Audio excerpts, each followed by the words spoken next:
The history behind the life and death of Adolf Hitler is riddled in mystery and esoteric mysticism. The story, however, does not start with Adolf Hitler, but 2 generations prior to his birth. I'm your host, Kristan T. Harris, and this is another edition of DAP Mystery School, the Hitler Conspiracy Edition.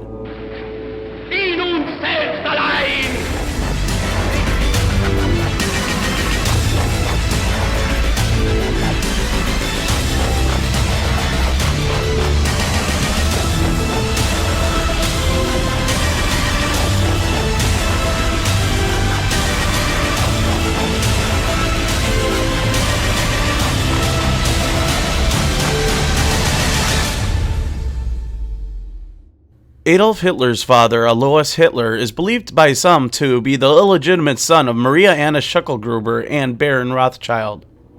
See, at this time in history, Hitler's grandmother was 15 and a servant at the home of Baron Rothschild when she became pregnant. If true, this would explain Hitler's weird obsession with the occult, his quick rise to power, and his elusive escape from the world. On the surface, it would appear Hitler was unlikely to be a Rothschild. But then again, when you discover the benefits that the Rothschilds got out of the war, both financially and politically, a Rothschild connection does not appear so outlandish as it may have initially seemed.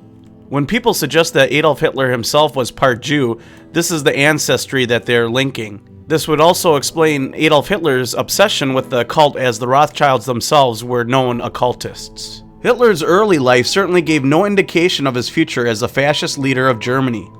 Searching for a purpose in his life, he spent a large amount of his time in Hofburg Library in Vienna, delving into books about the history of the occult and Eastern religions. Eastern religions, such as Hinduism in particular, are held in high esteem by the members of the Vril Society and Thule Society and other occultic organizations.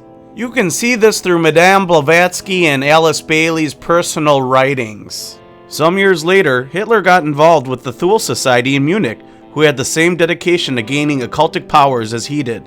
The Thule Society is a German occultic group largely based on Madame Blavatsky's writings. Blavatsky's book, The Secret Doctrine, was allegedly one of Hitler's favorite books, and I don't doubt it because the theosophy-based occult Thule Society was later transformed by Hitler into the National Socialist German Workers' Party, also known as the Nazi Party. Blavatsky is also where Hitler and the Nazis not only got the idea to use a swastika as their emblem, but also to label the Jews with the hexagram who were destined for the concentration camps.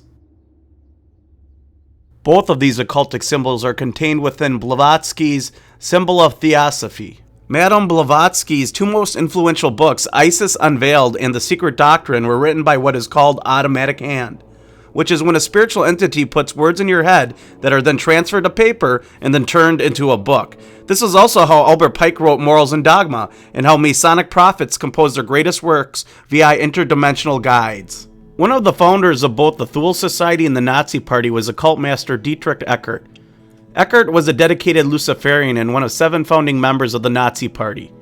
Eckart claimed to be the initiator of Hitler into the secrets of Luciferianism and is quoted as saying on his deathbed in 1923, quote, "Follow Hitler, he will dance, but it is I who have called the tune. I have initiated him into the secret doctrine, opened his sentries in vision, and given him the means to communicate with the powers. Do not mourn me, I shall have influenced history more than any German," end quote. It is through the Luciferian Thule Society that Hitler received his Aryan supremacy and eugenics teachings, which are the exact same ideals taught by Blavatsky. Hitler was literally following Blavatsky's orders, which were transferred into her books by automatic writing. This is just the beginning of Adolf Hitler's history and involvement in occultic secret societies, because it wouldn't be long before he joined the Vril Society. According to English writer Lord Bulwer-Lytton, who named the society, Vril was the occultic power that woke up man's ability to possess superhuman qualities. Hitler was not alone to join the Vril Society.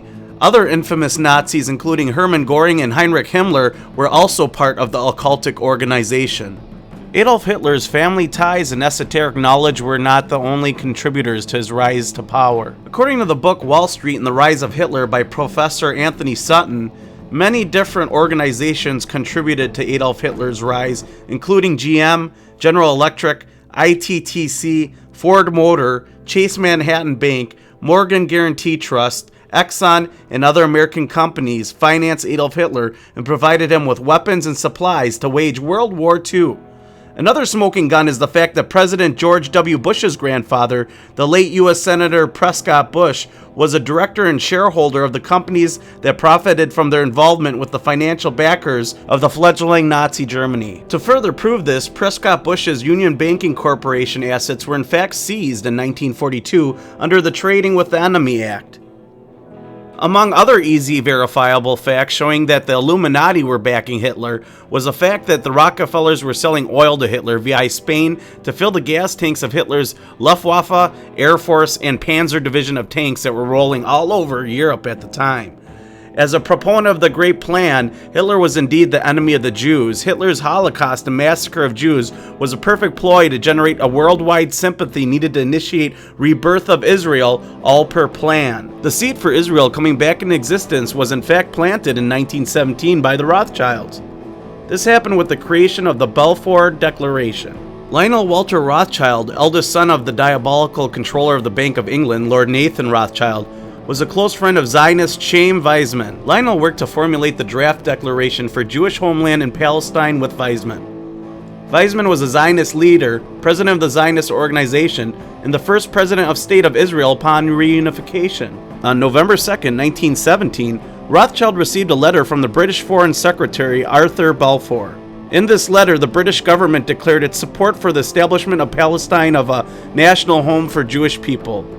This letter became known as the Balfour Declaration and was ultimately used by the Rothschilds to force Britain's and the Allies' hand after World War II into reforming Israel by the United Nations mandate, of course. Because of Adolf Hitler's atrocities in World War II, Israel was on par to become a nation.